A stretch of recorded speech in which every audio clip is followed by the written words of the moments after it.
Hey everybody, HomeSliceHenry here, and in today's video, I'm going to be showcasing the new World Champions favorite climbing team in the Open Great League. As some of you guys may be aware, I recently attended the Pokémon GO World Championships in Hawaii, where I was able to meet the eventual champion Yakai, and I was able to do a small interview with him where I asked him a couple questions, including what his favorite Open Great League team was, and I'll go ahead and play that interview now. I am standing here with Yakai, who has just guaranteed his spot in day 3 here, which is top 3 in the world. Big congratulations to you, Yakai. And you mentioned that you're also quite proficient in Go Battle League, I believe hitting #1 in the world a couple times. So, for the fans at home, what is one of your favorite Open Great League teams? I would say Altaria, Shadow Ferrari, Altaria, Shadow for Alligator Ready Steel, and the Altaria is actually on your team today as well. So that's put in a ton of work. So big congratulations to you, Guy, and thank you so much for joining me today. I wanted to test out this team to see, is it going to be able to compete at all ELO ranges? Now, I did 100 battles with this team during one of the Go Battle Week days. I started at 2,000 ELO, and at day's end, I climbed up to 2,800, so an 800 ELO climb with a record of 80 and 20. Today, I'm going to be showcasing a couple battles from the last couple sets that I did with the team, as this team, I think, is a terrific team if you're looking to push for Legend in these final weeks. So without further ado, let's hop into the matches, and let's take a look at Yakai's favorite climbing team in the Open Great League. Hopping into the first match, hitting Altaria into Shadow for Alligator. Altaria does lose the zeros to Feraligatr. Opponent is going to switch out into Gligar, and here's a very important thing to note about this team. Switching in Feraligatr for me here is losing, because if Shadow Gligar is up even 1 turn of energy, it wins the 2 straight Aerial Ace. So even though you have the type advantage, you cannot switch a Feraligatr into a Gligar or you will always lose.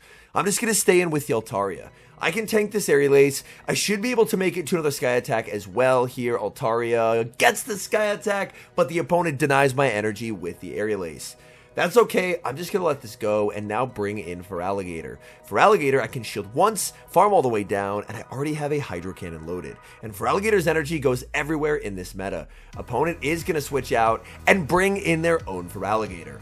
I fire off the Hydro Cannon. Hydro Cannon will do massive damage. I make it 2 to their Hydro Cannon, and I didn't see a Shadow Claw sneak, so this looks like it is a CMP tie.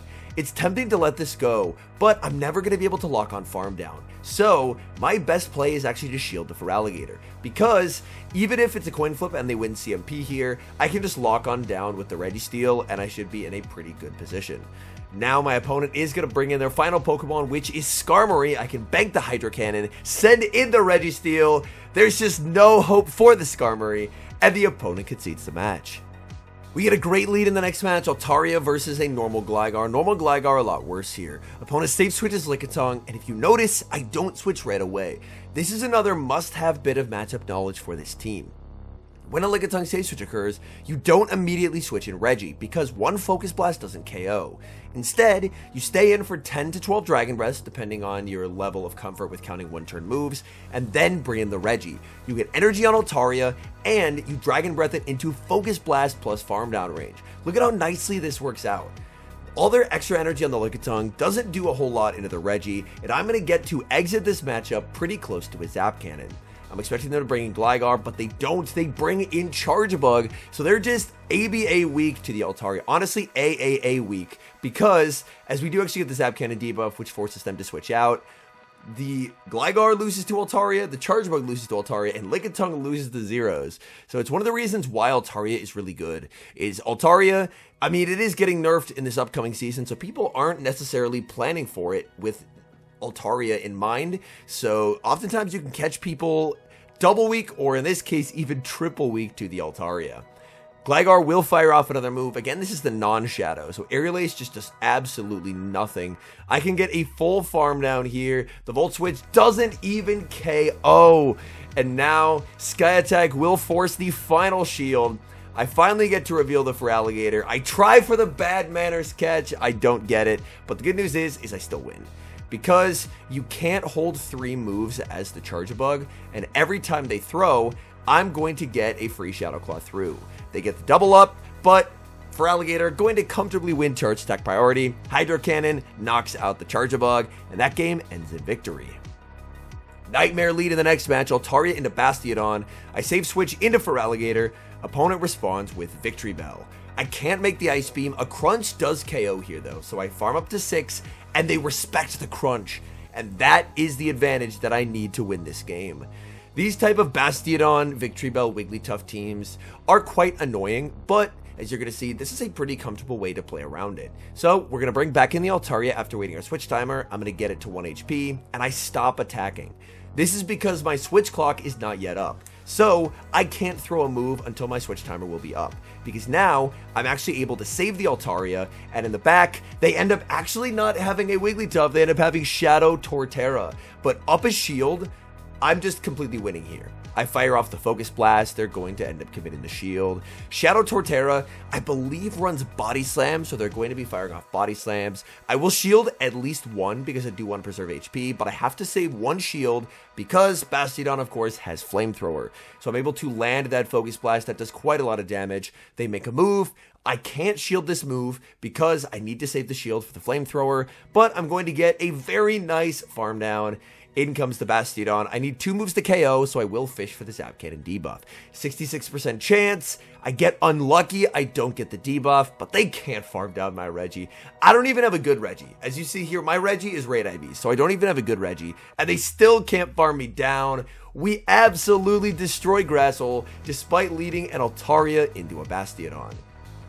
Another match, another bad lead. Altaria versus Whimsicott. This is a core breaker. I'm going to farm up, try for a Moonblast catch. I'm unsuccessful. They bank a ton of energy, and they're going to bring in a Water Gun Lantern.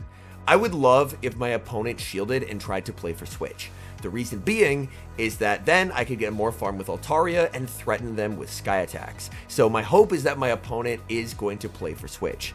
My opponent does not know it yet, but their best play is actually to just let this go because I'm ABA weak. And unfortunately, they trust in the Whimsicott and they let it go. In the back, they have Shadow Feraligatr. Feraligatr could have thrown to Deny Energy, but instead, they're just going to go for a 1-shield farm down.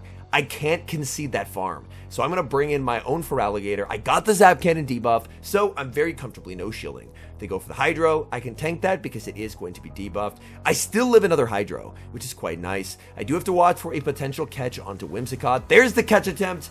I can make the Ice Beam, so my opponent is going to force me to give up the final shield. And now I can fire off the Ice Beam. If they shield this, I'm going to connect with a Sky Attack. They end up letting the Ice Beam go and bring in the Feraligatr. They're trying to sweep with the Feraligatr, but I should just have this game won. I'm going to throw the Sky Attack to burn the switch timer. And let's see if we can get a game-winning catch here. And we do, catching on the 1 HP Reggie. Trader, I am so sorry. We catch the Hydro Cannon bait. Opponent just stops tapping, and that game ends in a win. We move to the next match, Altaria versus Vigoroth. Vigoroth, of course, counter-resisted, but the Rock Slides will hit for super effective damage. Vigoroth does win the 2 straight Body Slam. I will shield the first. I have no fast move pressure into the Vigoroth in the back, so if I don't neutralize it here with the Altaria, or at least get it into Shadow Claw downrange, then Vigoroth can be a nuisance for the backline. So I'm more than happy to shield the first, as most of the time they go for the Rock Slide, and I'm going to let the second one through. This will be the Rock Slide. I'm going to be able to make it to another Sky Attack here, despite the frame drop, and that will be able to secure a 1-shield victory. In comes Charjabug looking for a farm down. Charjabug, however, does not have a great matchup into the Altaria. Altaria going to be able to make it to the Sky Attack, force the shield, and they're already pretty close to half HP thanks to those Dragon Breaths. Again, Altaria so threatening when it comes to the fast move pressure. Granted, if you don't have one, I wouldn't build one considering it's getting nerfed next season, but this is an amazing team if you're looking to reach a rank that you haven't hit this season. As I mentioned, I started at 2,000 ELO and climbed to 2,800 ELO in one day. So at 800 ELO climb, and it shows that the team was able to go positive throughout that entire band of ELO. In this instance, in the back, they have Clodsire, so having switch advantage is great.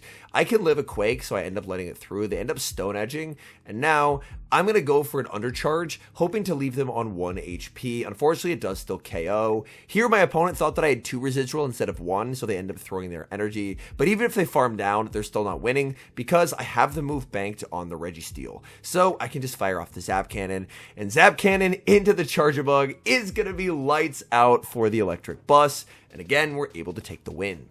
Great lead in the next match, Altaria versus Annihilate. Annihilate safe switches into Dugong. I respond with Registeel, but unfortunately, I was slower on the counter switch than I should have been, and I ended up taking a nice shard on the Altaria. They will go for the drill run, but I can spam out the Zap Cannon. 66% chance at a debuff. If I debuff, there's no way they ever flip this. But, of course, I don't get the debuff, which is really unfortunate. It's a 66% chance, so I do get unlucky there. They're going to go for the drill run. I'm going to be able to make it to another Zap Cannon, and my opponent, if they want to play for switch, can decide to shield here. And they will. I do get the debuff now, and I think I'm at 1 HP. I can't afford to shield. I'll get KO'd through the shield, so I have to let this go and give up switch. I bring in for Alligator to get the energy lead, but anytime it's Annihilate and Dugong, you can safely assume it's Bastiodon in the back. So losing switch is bad for me here. And part of that is bad luck, just due to the fact that I didn't get the first Zap Cannon debuff, but as well, I was slow on that counter switch. I'm going to be able to pick up the knockout, but my issue is one Hydro not going to KO the Bastiodon. So I'm going to bring in the Altaria after I bank the Hydro, and I just have to try and do as much damage as I possibly can. Moonblast, not going to do a whole lot of damage. I know 2 Sky Attacks will do incrementally more.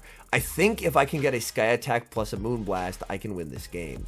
It's going to be very, very close. So I'm going to throw the Sky Attack. I have to throw 3 Dragon Breaths, and then hope that I can get to the Moonblast, but I'm just short.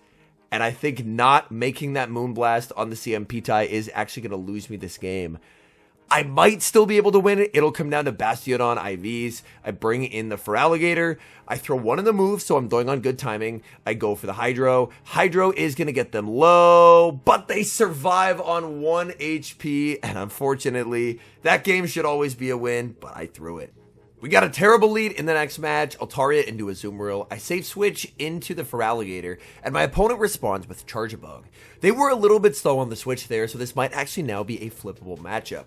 Opponent overfarms and plays to a CMP tie that they do not win.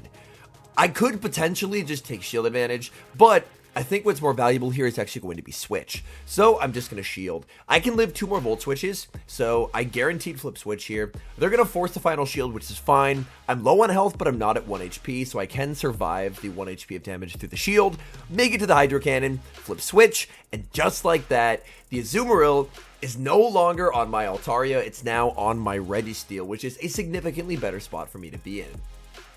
With the Altaria Registeel core, it is a decently alignment dependent one where either one up energy can do quite well. Here the opponent ends up ice beaming me. I'm not entirely sure why. I guess maybe they thought I would respect a potential Hydro Cannon, but even if you don't have the Hydro Cannon, you should always be going for Play Rough. In the back, oh no, they have Lickitung. So it turns out I didn't need switch. They were just completely core broken by the Registeel. I try and go for a Zap Cannon debuff. Unfortunately, no debuff to be found. Might have got the new season patch a little early with the lack of debuffs. They go for the Power Whip, which will do slightly more, but I can just bank the move, send in Altaria, and this game is over. Lickitung is going to be firing off the Body Slam. Altaria just does not care. Sky Attack will pick up the knockout, and it doesn't matter what they throw at the Altaria because the Azumarill can never hold 2 moves. Their only hope is a perfectly undercharged Ice Beam or potentially a Play Rough and a Bubble Down, but they are unable to get that. So I can just bring back in the Registeel, go for the Zap Cannon, knock out the Azumarill, and take the win. Great lead in the next match, Altaria versus Charjabug. Again, this is a type neutral matchup, but Altaria dominates Charjabug. It is an extremely terrible spot to be in if you're a Charjabug is forced to stay in. And the fact that they're staying in tells me they're probably weak in the back. They're going to switch out into a Azumarill. I'm going to bank so much energy on the Altaria and then bring in the Regi. Even if they have Hydro, I'm never going to shield here. They're going to farm to 100. I'm never shielding. Hydro, very fine to take. Opponent baits with an Ice Beam. Please stop Ice Beaming my Registeel. Play Rough is just definitely the better move to go for. I go for the Zap Cannon. Zap Cannon does actually get the debuff this time, which is nice. They're firing off more energy, but again, I just don't have to care. They're now going to fire off the Play Rough. So I guess the first one was an attempt at a bait, but to me, that's just not a bait that makes sense. You should just go for the Play Rough anyway, since you don't have a move that can really damage me.